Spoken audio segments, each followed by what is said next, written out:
Good evening, everyone. This is Nitha Ramachandra from the NR Hour Sports Show.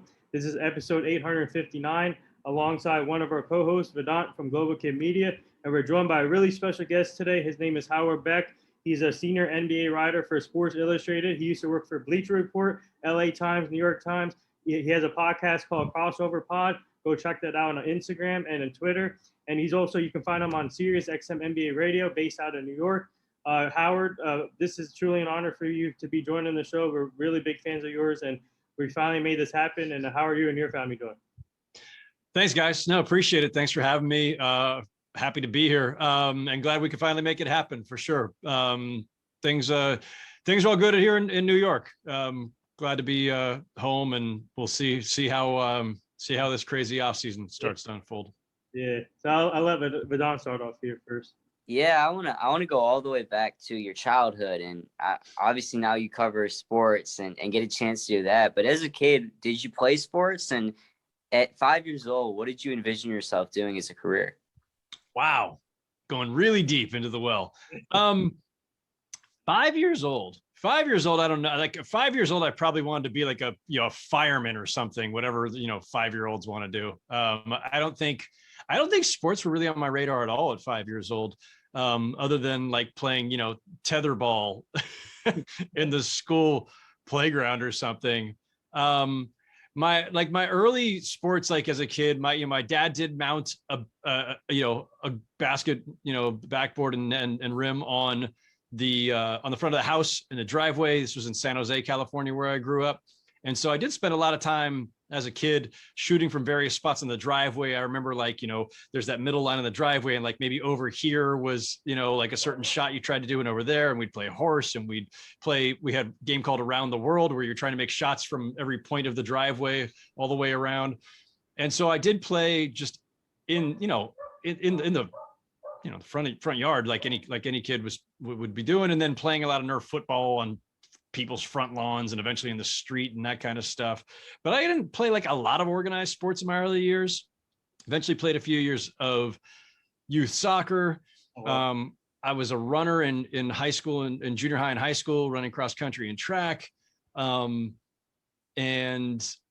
that's pretty much the extent of the sports as participant. Like I did a couple of years of Little League baseball. But never was like that deep into it competitively. But somewhere along the way, I got really hooked on football as a fan. Mm-hmm. And, again, I played a lot of, two-hand touch in the street, maybe some flag football and stuff like that recreationally. But like that was the sport that I loved the most as a fan. And in the 80s was the heyday of the San Francisco 49ers, the Joe Montana era. And so that was like my entry into sports as a fan, and ultimately as a sports writer, because that's what got me hooked. That's what got me reading the sports section every day. That's what got me wanting to pursue sports writing as a career during my teen years. So for me, everything goes back to that more than anything. That I covered the NBA and that I've been doing that for 24 years is, kind of just, one of those weird turn of events in life where, you can't see everything coming. There are just, opportunities that unfold at certain times and you pursue them.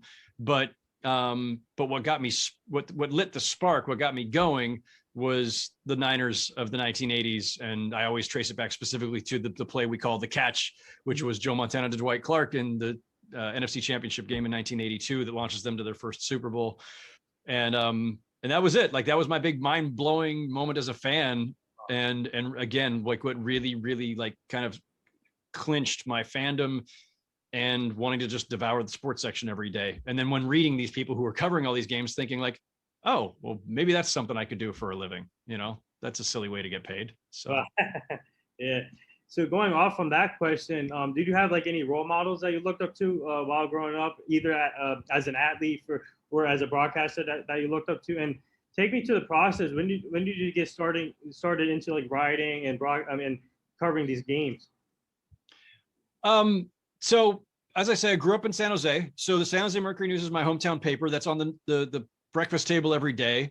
There weren't that many sports fans in my household, so I had the sports section all to myself. There were a bunch of different people who covered the Niners for the Merc at that time, but the writer whose work I think spoke to me most was Mark Purdy. Mark Purdy was the lead sports columnist for the Mercury News for most of my time in the 80s that I was a reader of the paper. That was he was funny when he wanted to be funny. He was poignant when he needed to be poignant.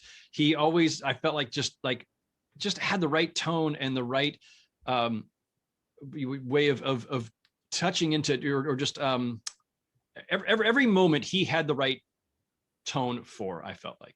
So if the moment called for excitement, I felt like his column delivered the excitement. If it called for humor, that was there. And he had a way of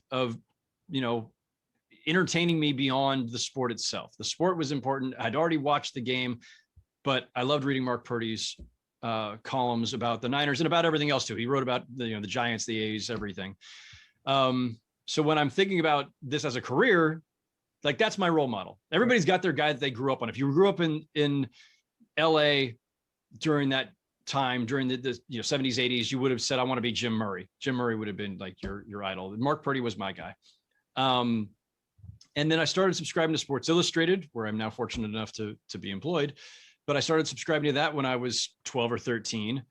And so then you're introduced to all these amazing writers, and like I could go on for days with writers that I admired at SI, but especially Frank DeFord, who just is an incredible wordsmith, just poetic. His stuff is amazing, and I encourage everybody who's interested in just great writing, great sports writing. You can pick up volumes of Frank DeFord's best stuff that are books of them, or you can go to the SI archives, the SI vault online and find his stuff. But he's amazing. And so those were like my early guys. Like you find kind of like your North Stars, or like wow, I wish I could be that guy. And that was those were my guys. Locally it was Mark Purdy. Nationally it was Frank DeFord. Wow. I got kind of a 3-part question here. So I know when you do a story, when you kind of start in the media business, there's always your first story, there's your breakthrough story, and then there's your favorite. What were those kind of 3 stories for you? And was that meeting someone? Was that just writing on your own? That's a really interesting set of questions. So I started writing for my college paper as soon as I get to college in 1986. It sounds like a long time ago now. And so I can remember the first things I did there, right? So like my first story in a lot of ways was a just basic run-of-the-mill story about the UC Davis men's cross-country team, where I was going to school at UC Davis in California. So I'll always remember that because that was the first interview I did. Like I was never a reporter. You're not a reporter until you're a reporter, right? Like you've now gone through this, you've gone and interviewed people, right? So this was for me. I didn't work for my high school paper. I started down this path, or decided to start down this path later. And so it wasn't until I got to college, got a job at the college paper and got an assignment. I'm like, okay, I guess I'm a reporter now. I gotta go walk up to a complete stranger. And I was pretty shy back then. I gotta walk up to a complete stranger and say, hey, I'm Howard Beck from the California Aggie. I would like to talk to you about this men's cross country season or whatever. So go talk to the men's cross country coach. And I really liked doing that, and actually really liked the fact that as somebody who was a little more on the shy side, it forced me to kind of come out of my shell and be more outgoing. It was like playing a role. It was like, okay, I'm playing the part of a reporter. Like, and as long as I keep playing that part, then it's okay to ask these questions because that's what people expect of a reporter. That was the way I processed it in my own brain. And so to become a good writer or a good reporter, it's all just repetition. You just have to do it a ton. And I did that a ton in college.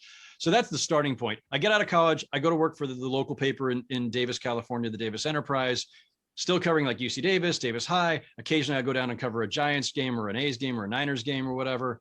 And so that's all the buildup. And then I spent several years covering local news. I was covering like City Hall. I'd gotten out of sports. When I find my way back into sports, covering the Lakers in 1997, we could talk about that, but that happens, through just another chain of events. That's my other starting point, right? So there's the starting point in college. There's the starting point when I get out of college, But if we're talking about what I've been doing for the last 24 years and what people know me as an NBA writer, it's 1997 when I start covering the Lakers. So the first story, you say first story, breakthrough story, and one other one. The first story, Favorite. yeah. The first story, I go to Laker training camp and they'd just signed Rick Fox, who they'd signed as a free agent away from the Celtics. Rick had come to the Lakers for a couple of different reasons, but among them was that he wanted to pursue his acting career, which he's still doing today. And he was, at that time, he had a role in Oz, the prison drama on HBO. And so for my first big feature, I was going to go sit with Rick Fox and talk to him about acting. So I'll always remember that one because Rick was one of the all-time great guys to talk to anyway for the media, like just a great dude, just a great person, period, and was great with us. And I just remember hanging out in his hotel room. It was, the Lakers had training camp out in Palm Desert in California, hung out for 45 minutes, an hour, whatever, in his room, talking about HBO and Oz and acting and the Lakers and this whole transition in his career. So I always remember that story as kind of the first. Breakthrough story, it's hard. When you're on the beat, a lot of it is you're just keeping up. It's just one game to the next, one city to the next, one practice to the next. And so that first year on the beat, 97, 98, I don't know that there was any particular one story that would have been like what I would consider like a breakthrough story. I'm struggling a little bit as to what the story would be. The lockout happens after that. We have a short season. I have to think about it. I mean, there are a couple stories that I think were significant for me. I mean, covering their first championship, that run, Shaq and Kobe, established themselves as elite and as champions. And so you're covering every twist and turn in the road the whole season. And so I almost look at that as a season, as my work on that is a season as a whole. It's not one story. It's the saga. It's the whole thing. And it's the comeback against the Trailblazers in Game 7 of the Western Conference Finals. And then it's, Kobe's huge Game 4 against the Pacers in the finals when he's playing on a bad ankle that had kept him out of the prior game. Shaq fouls out and Kobe, carries them home in overtime of Game 4. And then, it's funny because even as I say that, like I'd have to go back and look. I can't remember exactly how I wrote those particular moments. But it's just a lot of little things along the way. I had a couple features on Kobe early on that I was really proud of, and some stuff about Shaq and Kobe and their feud that I was proud of. A couple sit downs with Phil Jackson that I thought were really good and that got some notice at the time. But all of it feels big in the moment and all of it kind of fades over time. It's been a while, so it's hard to identify. I was estimating the other day, I was trying to figure out, I think I've covered like 2,000 games live. And when I was working at the Daily News, I was averaging well over 300 stories a year. And at the Times, when I got to the New York Times covering the Knicks, I was writing, I think 250 a year. It was a little bit less. So I've written like thousands and thousands of stories, and it's, you're proud of all of them in the moment, or maybe some less than others. Some of them you're just happy to get done because you're just on deadline and you're just trying to get through the day. So it's always hard. It's hard to single out. I mean, there's some stories, especially in the last, 7-8 years, since I left, when you're covering a team as a beat, you're really locked into the schedule, and just so much of your coverage is game generated and generated by the season itself. In the last 7-8 years since I left the New York Times, when I went to Bleacher Report, I've been concentrating more on long form features and enterprise stories. And in a lot of ways, that's been my best work, even though I'm very proud of everything I did at the Times and proud of what I did at the LA Daily News. Like the stuff I've done since leaving the Times, that's where I've had the time to really breathe and like think about like, well, what's a cool long-term story that I could spend the next 3 weeks or a month or a couple months on. And so there's some of those that I'm probably most proud of. Wow, that's amazing.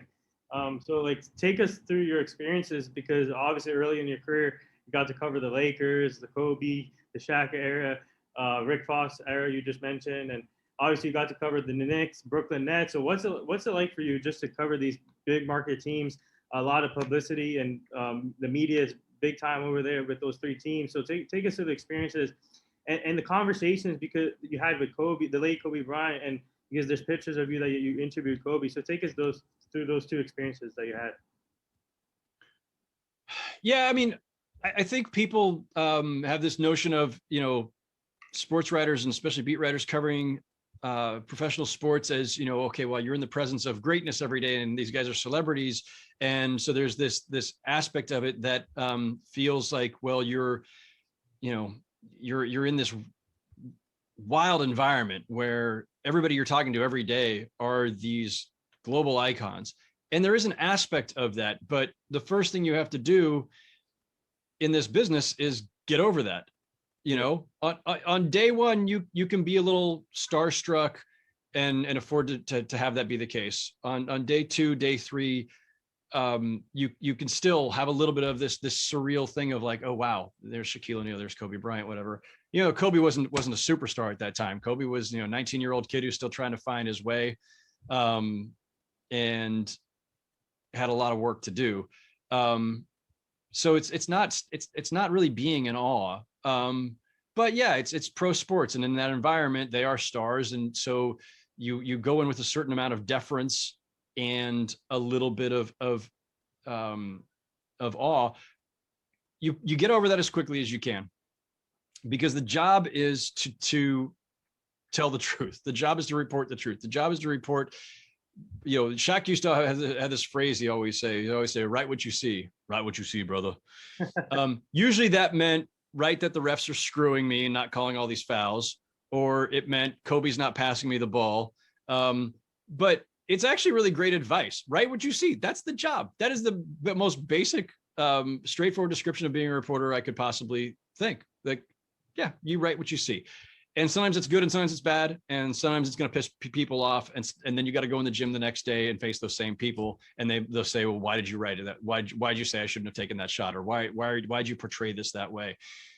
That's the job. That's the deal. You're not there to be their friends, and you're not there to engage in fan worship. That's just not the way it goes. That's not the job. You're supposed to be there to challenge them, hold people accountable, to let the readers who are the fans give them as much insight as possible into the team that they're putting all this time and energy into.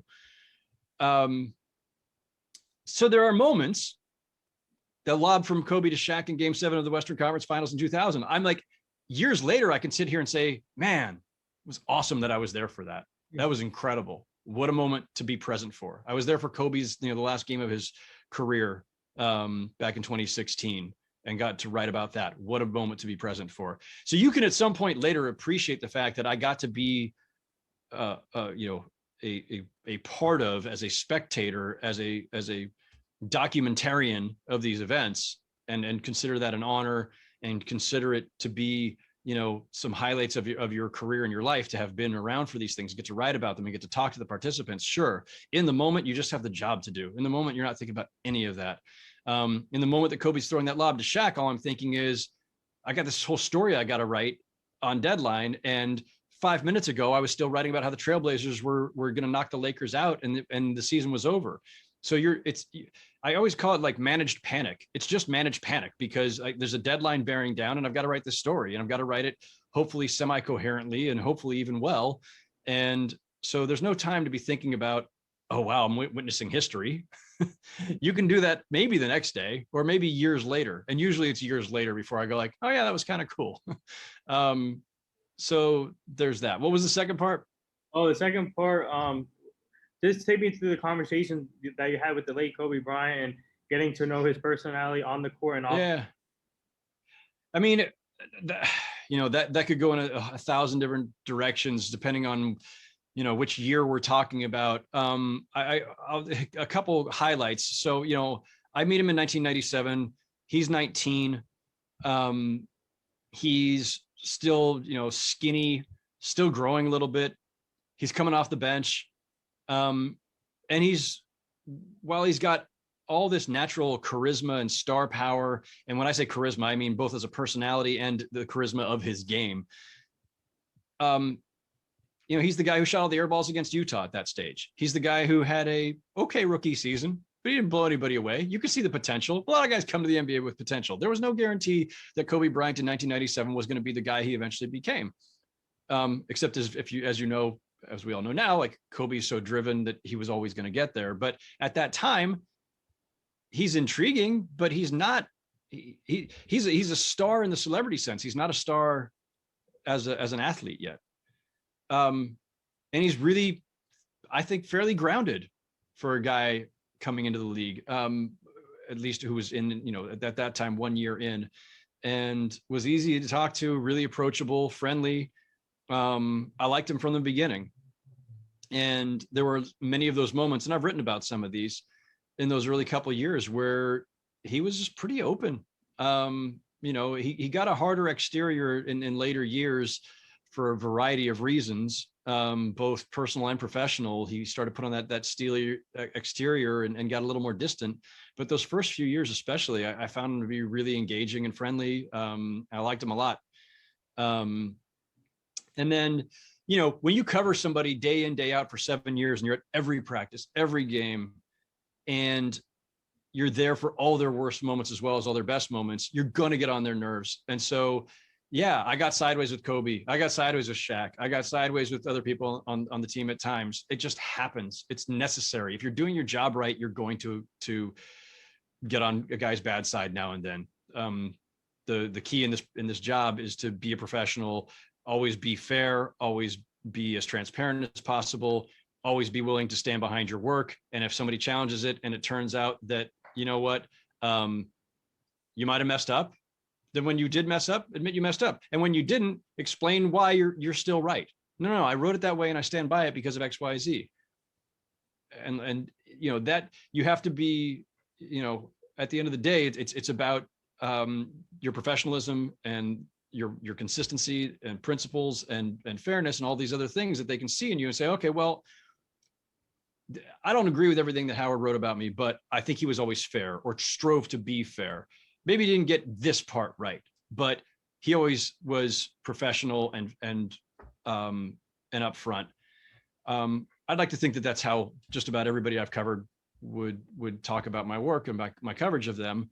And even though I did get sideways with Kobe and Shaq at times, both of them for years afterward, I see them. It was always like, hey, what's going on? Big smile, catch up, talk about our families. Because at the end of the day, any of those moments where we got sideways were probably just minor blips overall. At the time, they were pissed off because things were really intense. But I think the fact that we had a good relationship for years after I'd left LA in 2004, and for years after that, seeing either of those guys, that we were always on good terms, I think speaks to the fact that they knew ultimately I did it right. So, and with Kobe, it was funny too, because, when I leave in 2004, this is the peak of he and Shaq being at each other's throats, which is why Shaq, a lot of the reason anyway, why Shaq gets traded. And so I don't remember what the last conversation I had with Kobe in 2004 was, probably some interview that, the night they lose in the finals to Detroit. But the first time I come back as a New York Times Knicks beat writer, now covering Knicks versus Lakers, and I walk into the gym in LA in El Segundo, and Kobe sees me and he lights up as if I'm his long lost buddy from junior high. He's like, hey, what's up, man? New York, big time. Come over here, whatever. It was hilarious because one, just the reaction in general was hilarious, but two, because we were all over the place in the 7 years that I was covering him. But once you're not there, when you're not the one there every single day annoying them anymore, it's a lot easier to get along as the national guy who's just parachuting in now and then. But we got along great for all the years after that. And anytime I needed something off to the side for a story I was working on, Kobe was always available and great. And always really appreciated that. Yeah, we talk about enjoying some of the moments sometimes, and off camera we are talking about this recent NBA Finals. I'll tell you what, I was in Deer District. I knew the score at the third quarter. I didn't know who won until I saw people celebrating outside. So I still haven't seen the celebration ceremony. That's how it is sometimes. I want to know how things evolved over the years, because media as a whole has evolved. Now we see how big social media is and how anyone could pretty much have their own platform at this point. From when you started to now, how much have things changed? Dramatically, and not all for the better necessarily. You know, Twitter has made has made everything so immediate, right? There's this urgency now. When I first started in newspapers in a pre-internet environment, and even in the early days of the internet, pre-blogging, pre-Twitter, pre-social media, you find something out, you know, this guy might get fired, this trade might happen, this team is interested in this player. There's no place to just go run and type it in. You're hearing a rumor, and then you're pursuing it, and so you start making calls, and you get a second source or a third source or whatever. And that used to be the thing. You watch any old movies about newspapers from prior decades, it's always about, you got to get a second source, kid, you got to go get a second source. I feel like we're way beyond that. Like, there is no second source anymore, because of the immediacy. The second you've heard something, somebody else has probably also heard it, and all you have to do is run to Twitter and tweet it and be the first to tweet it, and you get the fame and the glory. And so the verification process, I would say, is much less than it once was. But also, people have been able to leverage Twitter for in a variety of ways. Not all of which are healthy for the business of journalism, I would say. On the plus side, it's given, the internet in general, and social media, and also even just the advent of blogs in the late 2000s, early 2010s, whenever that was, just gave a lot more people an entryway. And that's been good for the business. We have a much more, if there's one thing that is the most positive development, I would say, in basketball coverage and NBA coverage in my 24 years covering the league, and that is technology aided or directly related, it's that there was one way to cover the NBA, more or less, when I started. If you were covering the NBA, you were covering it for mostly a newspaper or a magazine. Obviously, there's broadcast media too, but for the most part, you had a certain way of doing things. You cover the game, which is on deadline, and so there's a limited amount you can cover about the game. You're on deadline, so you're just getting the highlights in there, some quotes and whatever, boom. The next day, you have some sort of follow-up story. You talk to guys at practice. Next day, there's another game. What we have today is a much more diverse array of content and ways of covering the league, right? There are, like, analytics didn't exist as a cottage industry, or it's more than a cottage industry. It's intrinsic to the game now. But the advent of analytics and publicly available analytics, and people who were really smart about talking about them and interpreting the game, or illuminating the game through the aid of all these numbers that never were available before. So there are writers who are great in just breaking down the numbers, writers who are great in breaking down the X's and O's and doing essentially film work, and embedding it within their stories. Again, something you obviously couldn't do in a newspaper, and couldn't even do on the internet up until 10 years ago, 10 years ago, probably. And then there are people who are just great at writing about basketball almost as essayists, right? So if the only jobs covering the NBA before were in newspapers and magazines, well, then everybody was going to have to do it in a certain way that was deadline based, that was based on reaching the highest number of readers, casual fans as well as the hardcore. By having all these different avenues in where you can write for free, you may not get paid to do it, but if you're great about breaking down the game from a technical standpoint, from an analytics standpoint, from a film standpoint, any of this, guys who were amateur capologists and now write exclusively about just CBA stuff and salary cap minutia and signings and transactions. All of these specialty type jobs didn't exist in 1997 when I first started covering the Lakers, and didn't exist throughout, even the early 2000s. But the current environment that we have, the current technological environment we have, has provided a platform and an avenue for anybody who's smart about the game, the business of the game, the science of the game, the health science of the game, people who write about just, training and the medical side of it. Guys like Jeff Stotts, who are great about breaking down injuries because he's a professional athletic trainer and he dives into that. All of this is what I mean. We have a much more diverse catalog of NBA content now than we ever had before. So that's the most positive part of how the business of covering the NBA has evolved over the last, couple of decades. Yeah. So speaking of connections and networking, obviously now you used to work for Bleacher Report but now you work for Sports Illustrated. So obviously what's it like? What's it like making those connections, networking, especially on these big platforms like Bleacher Report and Sports Illustrated? And obviously you work with Chris Mannix and all these other NBA reporters that you work with, like Woj and all. So what's it like building those connections and just making the network bigger? So on day one, 1997, covering the Lakers, I'd never been an NBA beat writer. I'd never covered the NBA. I'm jumping in blind, and I'm just trying to find my way. And I was fortunate from the beginning that the people I was technically competing against on a day-to-day basis, from the other newspapers in LA, the other beat writers covering the Lakers for, I was at the LA Daily News. And so Scott Howard Cooper's at the LA Times, and Mitch Chortkoff is at the South Bay Daily Breeze, and Teresa, what's Teresa's last name, who worked for the Orange County Register. So there's and then Brad Turner, who was at the Riverside Press Enterprise. So all these people, these are technically your competitors, not your colleagues. But because your life is the beat, you're just around the Lakers every day. I'm not in the office. It's almost as if when you cover a sport like this, your colleagues are actually your fellow beat writers. Yeah. You may be in competition, but you become friends and you're also helping each other out. And I was really fortunate that I had people on that beat, people that I just mentioned, and many others who came along the way, who were really generous with their insights and their time. Scott Howard Cooper, especially my first year, and all the guys from the LA Times. So Scott Howard Cooper, year one, and then it was Tim Kawakami for a couple of years, and then Tim Brown. And each of them had been covering pro sports much longer than I had.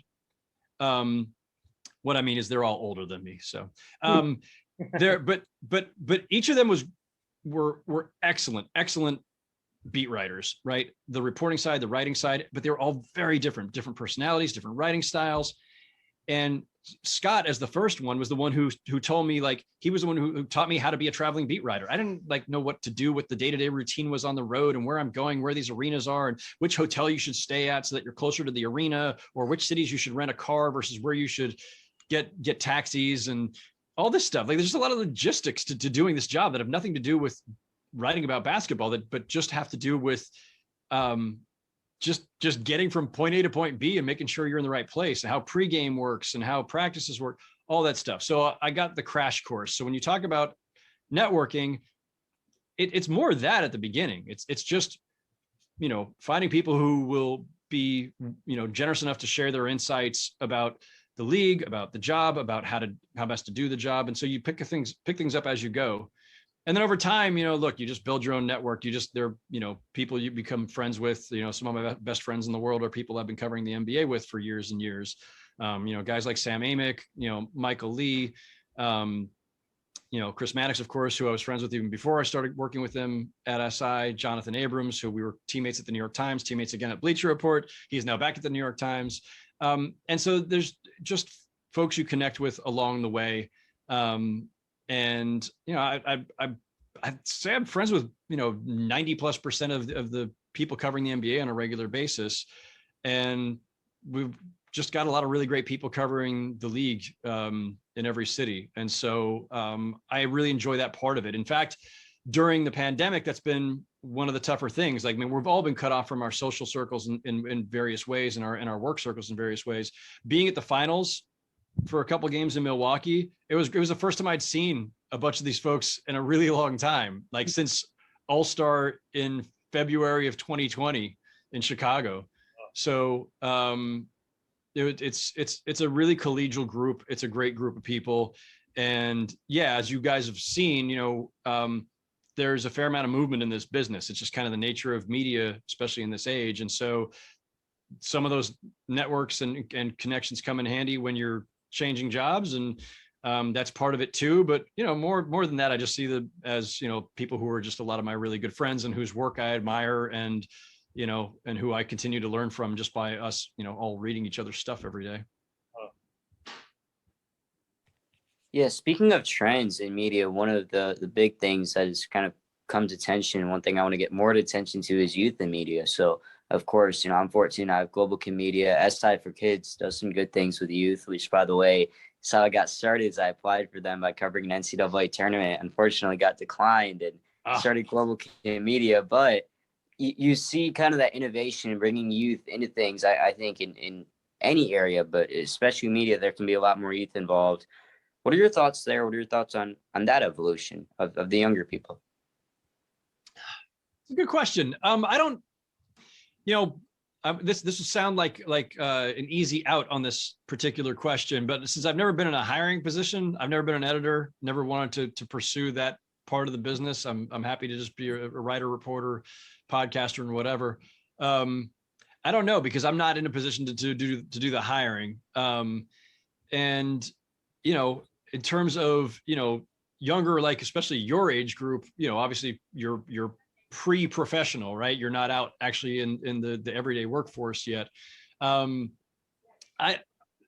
obviously there's room for that, and I'm glad it's there.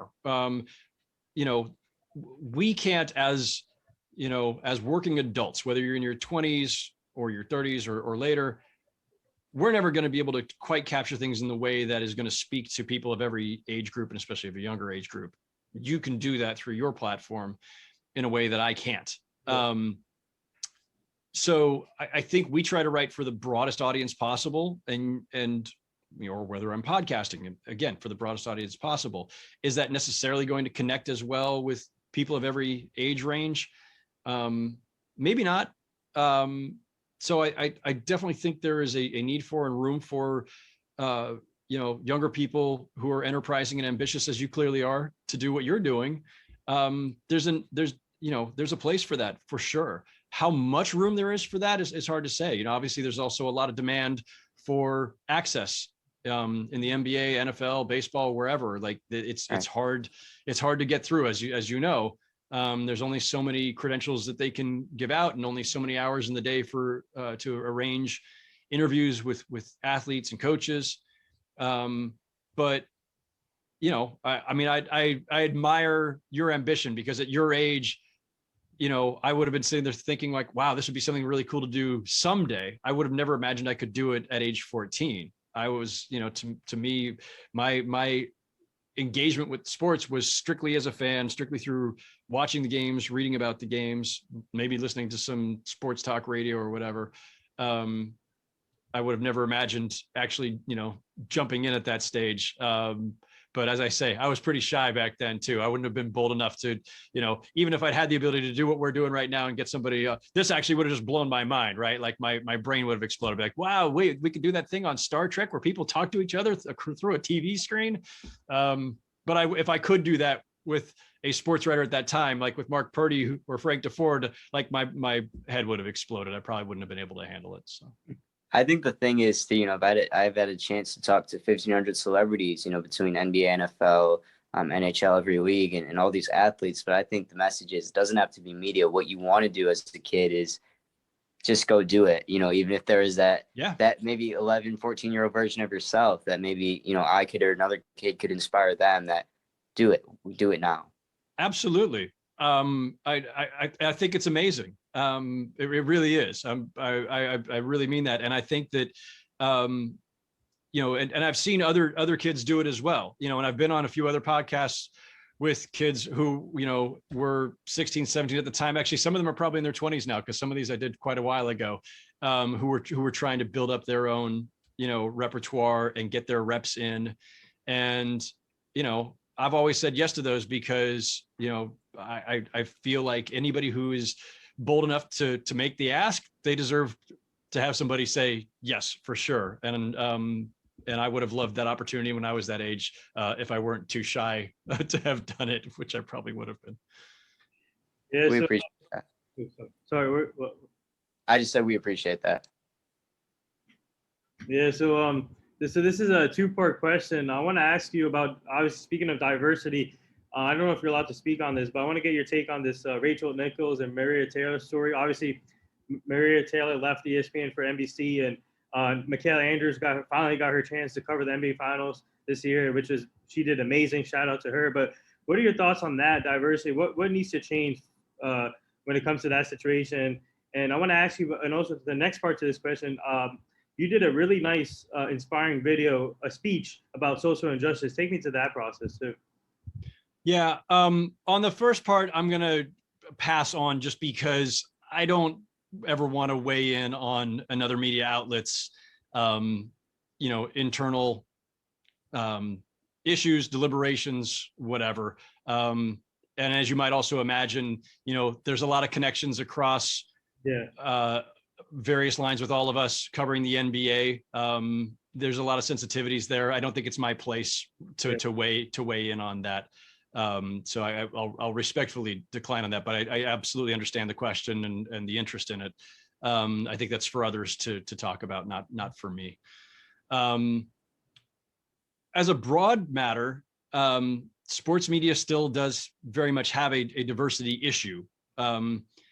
It has improved over time, I would say. And I don't have the numbers. I can only say observationally that when I started covering the NBA in 1997, the press room, and when I say the press room, like there's a various versions of that, right? There's the Staples Center press room where I'm covering the Lakers. And so that's mostly local media, some national people coming in. But when I say the press room, I mean, when we get to national events, when we're at All-Star Weekend, when we're at the NBA Finals, when we're at Summer League, when we're at the events where all NBA media have come in, national, international, local beat writers, national beat writers. That group as a whole is a lot less homogenous today than it was in 1997. So I take some encouragement in that. It was much wider and much more skewing middle-aged to older white dudes in the press room in 1997 and throughout the early 2000s. It has overall become more diverse in terms of race. It has not become much more diverse in terms of gender, unfortunately. We still have a massive imbalance, male to female, massive. And I don't know what the answer to that is. Again, I go back to a few minutes ago when I was, kind of like pleading the fifth. I don't hire people. Like I'm not an editor. I don't know, how we have fallen short as an industry over all this time or why. There are always efforts to address it. I know APSE, the Associated Press Sports Editors, I'm sure has had initiatives over the years that they try to address this. And certainly, the Association for Women's Sports Writers, awesome, spends a lot of time on these issues. The NABJ, National Association of Black Journalists, spends a lot of time on these issues. There's various groups that are attentive to this and that are trying to move this forward. Nevertheless, I can walk into a press room on any given day and still see that it still skews mostly white male, and absolutely skews mostly male. There's a lot of work to do, and so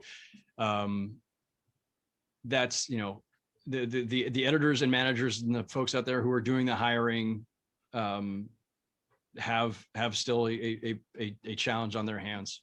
Right. Oh, you asked about the video. Yeah, that was amazing. I saw that. That was such an inspiration. Thank you. Yeah, it's funny. I found it easier to do the video than to talk about the video. So, forgive me in advance as I probably stumble through this. Because it was a year ago, I got to kind of put myself back in that mind frame too. So that was a video that ran on TNT. The show was called The Arena, which they launched last summer to address kind of the intersection of sports and society and social justice and all the things that we were grappling with as a country in the midst of the pandemic and in the wake of the George Floyd killing and all of the social justice movements that were sparked at that time. So TNT, I'm still working for Bleacher Report at that time. Bleacher Report is owned by Turner Sports, which is also TNT, of course. And so there was an opportunity for some of us at Bleacher Report to contribute to that. And they said, listen, do you want to do a video essay? It can be on anything you want. Right. And it can be strictly basketball. It could be on societal issues, wherever whatever moves you, but obviously grounded somewhere in the NBA on some level. And that invitation or that request came, I think, in July of last year. And so we're still really very much in the midst of the George Floyd protests and of everything that came behind it. And I've been writing about those things and talking about them. And something had struck me as players went to the bubble and the games began again, and everybody had these messages on the backs of their jerseys. And there were whatever, I don't know, 30 something different slogans that were approved by the league. And some of them were pretty straightforward. It was, justice or, education, or, there were a lot of just, singular words or a 2-word phrase. And some of them were fairly straightforward, but then there were some that had struck me as different. There were some that just said, listen to us, hear us, respect us. And I highlighted those in that video essay, and it's what got the gears turning in my head about what the essay would be about, because I kept thinking those are directed at specific people. Black players don't have listen to us or respect us on the back of their jersey to direct that to other Black people in America. That's to white people. That's to the rest of us. That's to those of us who for too long have not been engaged enough, aware enough, active enough on these issues that we are now all grappling with as a country. And it's not like we weren't aware of them. It's just one of those things that's easy to kind of tune out if it's not part of your day-to-day life. But if you're living as a Black person in America, then the things that the rest of us are now discussing and engaging with and grappling with last year are things that a lot of people in this country were dealing with all the time. And if it's not them, then it's their brother or their mom or their aunt or their sister. It's somebody. And that's what white privilege is the ability to be kind of oblivious, maybe willfully oblivious, or even unconsciously oblivious, because it doesn't affect you. And that was what was weighing on my mind at that time. And so when they asked, do you want to do something? And I thought, well, here's a rare once in a lifetime. I mean, for me, once in a lifetime, I'm not a TV guy. I don't do video essays. I don't do 3-minute monologues. This was a rare opportunity for me to do something. And I didn't want it to be just 3 minutes of me talking about the playoffs or something. I could do that anytime. I wanted to do something meaningful. And I was inspired by, people like Steve Kerr and Greg Popovich, these guys who are rich, they are privileged in a different way than I possibly could be. We could talk about white privilege. They have privilege in a different way. They are wealthy. They are famous. They are at the top of their craft. And they have national platforms, a national platform that I don't have because of their kind of celebrity as NBA coaches.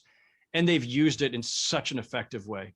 And they were so eloquent on the issues and so devoted to them and so fearless about expressing themselves on these things that mattered. And, allyship and talking about being an ally is something that's very much of the last couple of years as a term that's really come into vogue. But I think those guys were doing it for years, even before that. And, that to me was the model. Like what Greg Popovich and Steve Kerr, and not just them, but those two, prominently were doing, I thought that's the example to follow. If you're going to try to be an ally, if you're going to try to be a responsible just citizen, responsible friend, colleague, whatever, then you have to get engaged. You have to speak up on some level. And as journalists, it's easy for us to take a more distant approach because that's the job.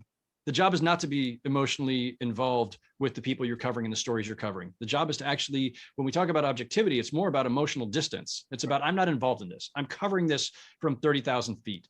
I'm here to observe and write and report. I'm not here to be involved. But these are issues that we can't afford to not be involved on. This affects everybody. And again, affects our friends and our colleagues and our neighbors. And so I had to kind of decide to drop that the veneer or the just the distanced, the practiced distance of being a journalist and say, no, I got to speak as an individual on this one. But it's being a journalist who covers the league that's given me this opportunity to cross that line. But I'm going to cross that line here. I'm just going to be me. I'm going to speak as an individual, as a middle-aged white guy covering the NBA that is populated mostly by Black men and who are trying to tell us something. that we need to listen to. And so if other white people are going to listen to it, maybe somebody who looks like me should be the one saying to others, hey, take a second while you're watching these games. Look at the messages on the back of the jersey. When they're saying, listen to us, hear us, respect us, they're talking to you and me. So let's listen and let's hear and let's respect. Like, so that's what I wanted to do. And, you know, the words I'm saying right now are similar to the words I said in the video.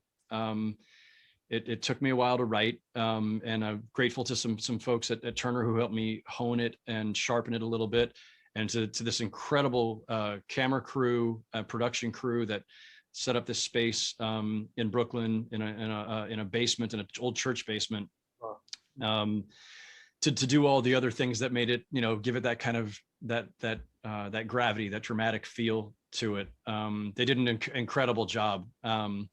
So yeah, that's essentially the backstory to it. I'm really grateful they gave me the chance.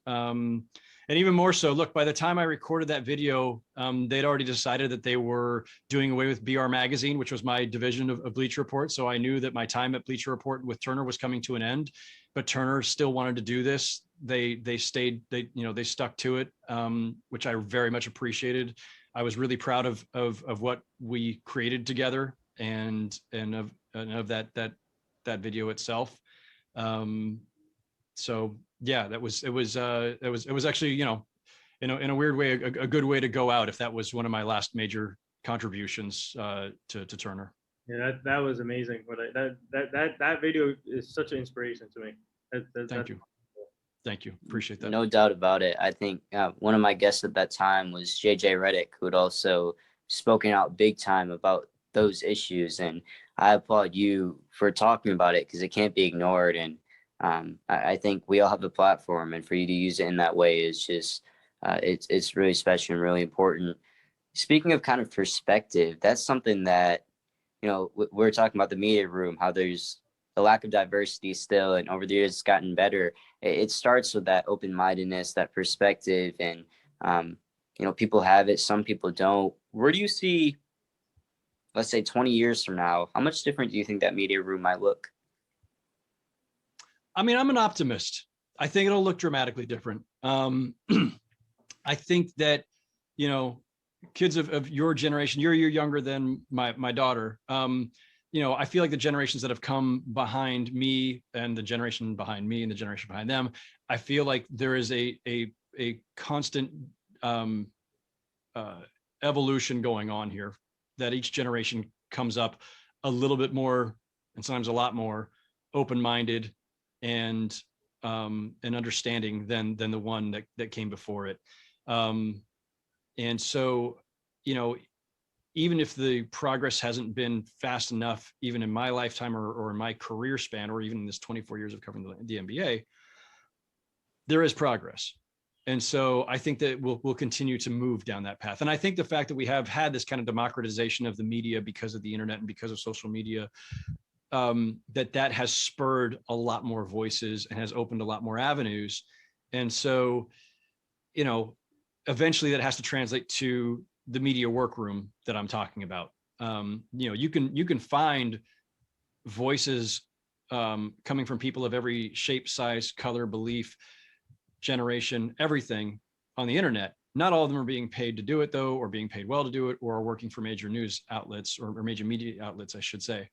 And so the next phase that has to happen is more of the people who are all these other voices, these diverse voices we have out there, moving into the mainstream roles, and more people being recognized for the work that they're doing, and the contributions they're making, and then getting those jobs, which then translates into 20 years from now, if I walk into that same media room at the finals or the All-Star game, suddenly it's a much more diverse group across the room.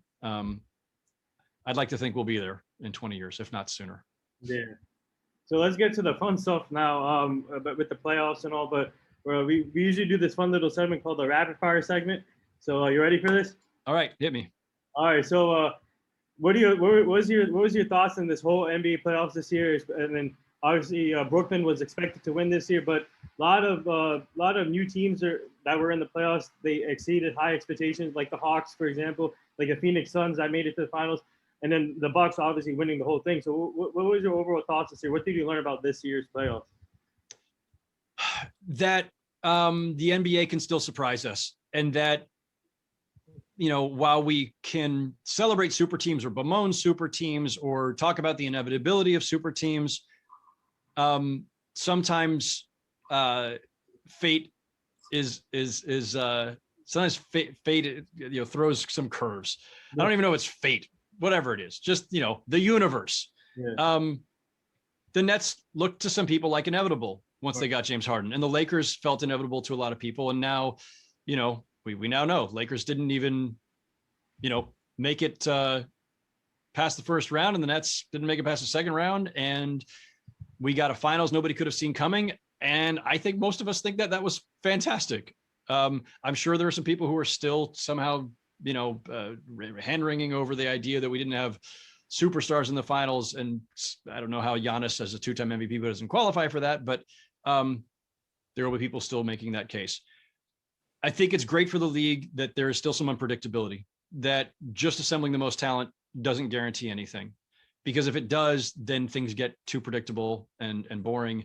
I think it's bad for the smaller markets, especially because it's just a basic truth. Yes, the Milwaukee Bucks are now NBA champions, and they're a small market, one of the smaller markets, but the Milwaukee Bucks are never going to be able to assemble a super team that looks like the one the Nets just did, or what the Heat had, or what, you know, or what the Warriors had when they got Durant.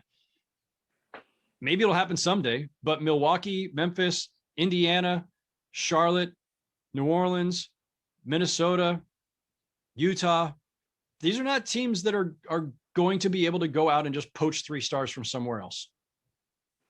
It's just reality. So when other teams break through by doing it a different way, to me, that's the best thing for the league, because you need for those other markets to have belief. You need those fan bases to have belief. You need to have some variety, frankly, even in the finals. I think it's good that it got kind of broken up. And when next season starts, the Nets will probably be favored anyway, because they have Durant, Harden, and Kyrie. The Lakers may well be favored in the West. We'll see what the Warriors do in terms of personnel changes, and they'll get back in the mix there. And the Nuggets will be in the mix, and Suns will be in the mix again. But we're going to have a discussion. There's going to be a serious discussion. It won't be like, oh, it's 2 or 3 teams in the mix. It's 6 to 8. That's a good thing. Yeah, no doubt. I hate when people say win a real ring. That makes me upset. You still gotta, despite injuries, you still gotta face some tough teams.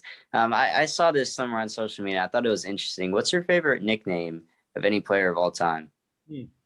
Oh, wow. Favorite nickname of any player of all time. I mean, it's funny because Magic Johnson is just Magic. Like, his name is Irvin, and he's got a couple nicknames. I think, you know, some friends call him, closer friends call him Buck. But Magic is his nickname, but we think of it as basically his name. I mean, like, that has to be the best of all time, doesn't it? You know, a lot of them, almost everybody now is like they're just abbreviations or plays on their initials, or, you know, there's not a lot of real creativity. Like, Karl Malone being the mailman was kind of cool. Dr. J is an all-timer. Yeah.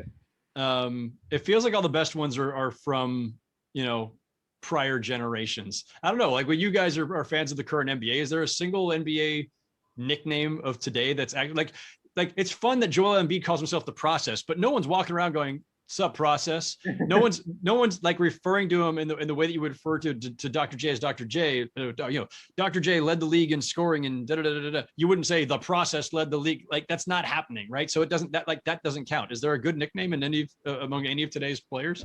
Greek Freak. Yeah, Greek Freak is great. I'm not sure if anybody actually walks up to him and says, "Yo, what's up, Freak?" Although maybe. Yeah. But like, there is yeah. But again, the difference here is we all call him that, and it's a phenomenal nickname. So you're right to bring that one up. And we might write that in stories and in headlines and talk about him that way on podcasts and talk shows. But in a press conference, you would address Magic as Magic. You might even address Dr. J as Dr. J. You're not going to say, question, Freak. In the fourth quarter, you see what I'm saying? Like, it has to work. Doesn't it have to work on both levels? King James. When I feel like people wouldn't just go King, No, right? Yeah. Not probably the not. Claw either. No one's walking up to Kawhi and saying, "What's up, Claw?" No. Speaking Black of Mamba, maybe. People called Kobe Mamba. That's true. Yeah. speaking of Kawhi, Kawhi Leonard's laugh or Kevin Hart's laugh? Which one do I prefer? Or which one's like a more frightening? Which one's Ka- Kawhi's laugh is just like from like I don't even. If you had invented Kawhi's laugh on like an electronic keyboard or created an algorithm to like simulate a laugh and you got Kawhi's laugh, you'd say like I don't even believe that's real. I don't know what that is. That's frightening. Favorite That is good. favorite food? Favorite food. I just love eating. I don't know if there is one favorite, but look, I live in Brooklyn, so I'll just go with Brooklyn pizza. But I love everything. I love sushi, love Indian food, Nice. love a good burger. Pretty much everything. What player would you say has been the most media friendly throughout your years? I'll say this as a broad statement first. The NBA is and NBA players are much more media friendly than I think people would actually realize. You think about athletes as being maybe a little standoffish or whatever, and you sometimes see like a flare up involving like a Russell Westbrook or Harden or some guys who are a little bit testier with us sometimes, but that's not representative of the day to day most of the time. Most of the players most of the time are fantastic with us, and I've always appreciated that. What you find over time is that, in part because the stars have so many demands on them and so much scrutiny, that your favorites as a beat writer are often the role guys, right? Like with the Lakers, it was always Rick Fox, Derek Fisher, Robert Horry, Horace Grant, Brian Shaw. I think in large part because those are guys who, again, had a little less pressure and demands on them, but they were the perspective guys, right? You got to go to Shaq to get certain things. You got to go to Kobe to get certain things. And then you're like, but I need to find out what's really going on, or I need somebody to explain this one play or this one moment. And you go to the role guys. They're the ones who always explain this stuff the best. And I also think sometimes it's because like certain players, the less athletic you are, the more you got to rely on other skills in this league to have a long career. And so I think sometimes the guys who explained the stuff the best to us were the role guys, because they were role guys who had to think the game in a different way and be able to talk about it in a different way to compensate for the fact that they didn't jump as high or run as fast or whatever. Just a theory. But so the guys I just named, or like Malik Rose, when I was covering him with the Knicks, it's guys like that. It's like it's the role guys. But I mean, it's not. I don't have any one favorite. There are a lot of people who have been phenomenal over the years who have always been great to talk to. Jamal Crawford is one of the just like all-time favorites for sure. JJ Redick has been great at times. You mentioned him before, and it kind of goes year to year too. It just depends on who you need at a given time. James Jones, was this consummate teammate with LeBron in both Miami and Cleveland, but who is also like that's the consummate guy who had a long career because he was just really smart about the game, and had some great years too shooting wise, but James Jones is just really super smart. So like on an off day, I need somebody to give me perspective. Plus, I need somebody who I can actually get to, like it's the middle of the finals and like LeBron and Kyrie and Kevin Love, whoever are going to have like massive crowds around them. Like, oh, I'm gonna go get James Jones because he's gonna be really smart. He's gonna be great stuff, and there's not 70 people talking to him. Channing Frye was that way in those later years of Cleveland. Richard Jefferson was that way. Anybody you see on TV now, former NBA players who are now on TV talking, are probably somebody that we really enjoyed as day-to-day interviews as well on the beat. Richard Jefferson. I said Richard Jefferson. Yeah. Yeah, so I'm going to put you on the spot here right now. Since the offseason is out here, it's going to be a crazy one. We're officially on Kawhi watch, Chris Paul watch, and Dame watch. So out of those three players, who do you think will leave, stay? Who do you think? I think Kawhi definitely stays.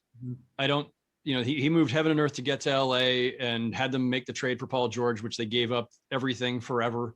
And he's hurt. Would somebody else still offer him a max deal, even if they lose an entire season to the ACL? Possibly. But I think it makes more sense for him to stay, especially under the circumstances. I can't imagine Chris Paul leaving at all. Like, for what? You just finally made the finals for the first time in your career with a team that you fit perfectly with, that needs you, that is coached by a guy who you have this deep bond with, going all the way back to your early years in the league in New Orleans. He's got such a great comfort zone there, and he's a less than 1 hour flight from home in LA. Like, why is Chris Paul leaving the Phoenix Suns? Now, if Robert Sarver gets cute with the contract and there's somehow some sort of falling out contractually, that perhaps opens the door, but I can't imagine the Suns screwing this up, and I can't imagine Chris Paul wanting to leave. So that leaves Dame. Yeah. I hate to be boring, but the Trailblazers are clearly in no rush to move him, nor should they be. There's no indication that he's formally requested a trade. And until he requests a trade, you're not going to trade him. You're not going to just do it voluntarily. Greatest player in franchise history. I think he's applying the pressure as he should to get them to make some dramatic changes. Like, it's overdue. They definitely need to make some changes. Easier for us to say that than for them to do that. It's hard to make moves in this league, but that's the job. That's what they got to do right now. That's the burden that's on the Trailblazers. So we'll see in the next few weeks here. What can they do in free agency and in the trade market to improve the roster? If we get to the end of the offseason and they haven't made the significant changes, then maybe Dame Lillard is demanding a trade, maybe even by opening night. But my guess is that he's with them on opening night. I want to go back to I want to ask you a question about who's the most humble person that you've ever interviewed, because obviously guys are going to have confidence, and I think there's obviously a fine line between being humble and confident. Giannis for me is the number one, just because I have an experience. I'll tell that story a little bit later, but for you, who would be the most humble? I mean, that's on kind of a sliding scale, right? Like, you expect the guy at the end of the bench to have a lot of humility. It's the superstars or the MVPs when they're humble that it's kind of delightful and surprising, right? So that's what's so wonderful about Giannis, right? That's what's so refreshing, is that there's nothing about him that he doesn't have that old school kind of alpha dog snarl. He snarls on the court, but he doesn't carry himself in a way that says I'm better than you, or, I'm out here to just like slay everybody in my path. He plays that way, but he doesn't carry himself that way. And he's dominant and humble at the same time, which is rare. So I love that. Like, I don't know that we've ever seen, in my time covering the league, I don't know that we've seen a superstar of that caliber with that level of humility, outward humility. And it's not to be critical of the other guys. Like, having an ego and a swagger and an edge and that alpha dog kind of mentality, for lack of a better term, I think is part of what makes those guys great. But it's nice to see you can do it a different way and not have to carry yourself that way. Magic was kind of that way back in the day, right? Like, that's before my time. I never covered Magic Johnson, but it seems to me that Magic maybe has a little in common with Giannis that way. I'd have to ask some of the old heads or the older heads if that analogy fits. But so yeah, I mean, I think Giannis is the best choice there. I mean, over all the years I've covered the league, like, again, like, I don't know how to. It's hard to like cycle through the entire catalog, but I mean, I have found that most guys are generally pretty great to deal with. There are some exceptions along the way, but we don't need to dwell on those. Yeah, I think it's interesting you mentioned Magic, because those are Giannis and Magic are the two guys that I've had some of the coolest experiences with. Briefly, I'll tell this story. I was at a press conference for the 40-year reunion of Magic Johnson winning the championship at Michigan State. And at the press conference, the moderator unfortunately wouldn't give me the mic, and I had my hand raised, and nobody else was asking a question. So Magic saw me and he called me out and he said, "Little man, do you have a question?" And that was a cool moment. And then awesome. In the locker room with Giannis last year when he was, I'll call him the Freak just because we had the nickname conversation. We were in the locker room after the Detroit game, and I asked him a question, and then obviously you know how the locker room interviews go, then the next person asks, and it kind of goes on, and he stopped the whole rest of the reporters and said, I want to talk to this kid more. So that was definitely a cool experience as well. That's fantastic. That's awesome. Yeah, and that speaks really highly, speaks really well of him, that he's, you know, and of Magic. It's funny that there is that connection for you, with both of those guys, but that does not surprise me in either case. So before we get to the last two things, real quick, do you see men and women basketball team winning gold medals this year? Yeah, I don't have any expertise on the international field. I don't know how to predict that. You know, I think the U.S. team is a lot better than they've probably looked. They just hadn't had that much time together, and they were still missing a few guys who are now going to be with them now that the finals are over. But you know, there's a lot less margin for error than there's ever been on the men's side for sure. So the last two things here, our team is part of this foundation called the Hugh Jackson Foundation. We're trying to help them prevent human trafficking, making sure the community stays safe and the kids stay safe. So I'll send you the foundation so you can go check it out. Absolutely. No, I appreciate that. I would love to. And the last thing here, would you like to say anything to all the nurses, doctors, and essential workers right now? Thank you. Clearly, thank you.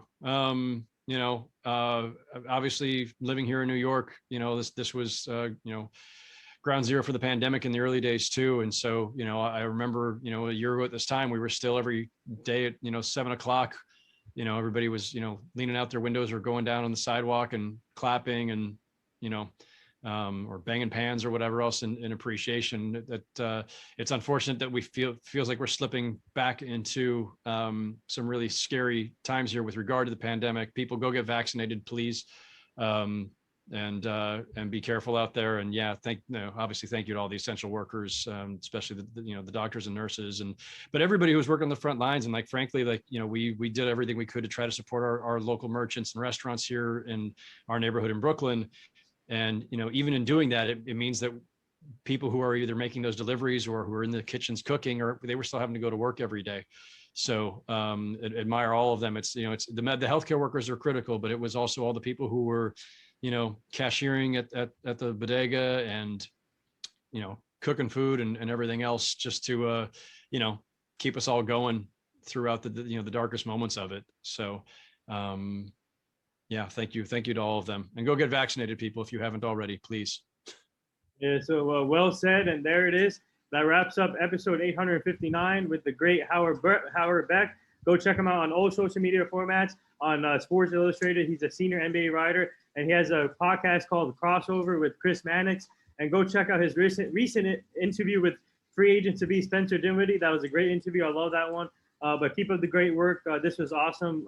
We learned a lot today, and you and your family stay safe. And we would like to have you back as a returning guest so you can meet the full team eventually. So, but keep up the great work. We love it. We love what you do, and stay safe again. Appreciate it, guys. Thank you for having me. Thanks for all the kind words, and keep up the great work. Look forward to doing it again. Yeah, thank you.